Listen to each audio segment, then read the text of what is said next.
ভুলেও প্লাস্টিকের বোতল ফেলে দিবেন না, এটিতে ঘরে বসে লাখ টাকার ইনভেনশন তৈরি করুন। তো গাইস এই জন্য ফার্স্টে দুটো প্লাস্টিকের বোতল নেবেন, নেওয়ার পর গাইস দুটোকে সুন্দর মতো মাছ বরাবর একটি কলম দিয়ে ছিদ্র করে অ্যাডজাস্ট করে দিবেন। এরপর সুন্দর মতো গ্লুকন আঠাতে সুন্দর মতো সেট করে দিয়ে দুটি বোতলকে একটি সাথে আরেকটি কানেকশন করে দিবেন।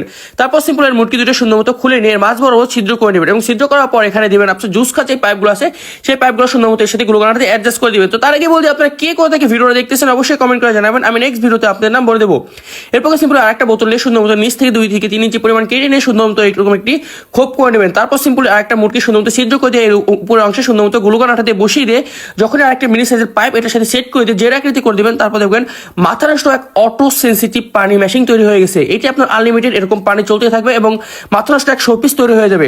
তো গাইস সিম্পল এরপর কি করবেন, আরেকটা পাইপ দিয়ে সুন্দর মতো এই পাইপটা বাঁকা করে দিয়ে এটার উপরের অংশে এরকম এর আকৃতি করে দিবেন। তারপর এটার ভিতর পানি দিয়ে যখনই আপনি ঢেলে দিবেন তারপর দেখবেন মাথা নষ্ট এক আকর্ষণীয় শোপিস তৈরি হয়ে গেছে। তো ভিডিওটি ভালো লাগলে পেজটা ফলো করে দিবেন আর এরকম মাথা নষ্ট ইনভেনশন টাইপের ভিডিও দেখতে সাথে থাকবেন। আর বেশি বেশি শেয়ার করে দিলে আপনার ফ্রেন্ড সার্কেল বা আত্মীয় স্বজন যারা আছে তারা জিনিসটা শিখতে পারবে। সো টিল নেক্সট ভিডিও, আল্লাহ হাফেজ গাইস।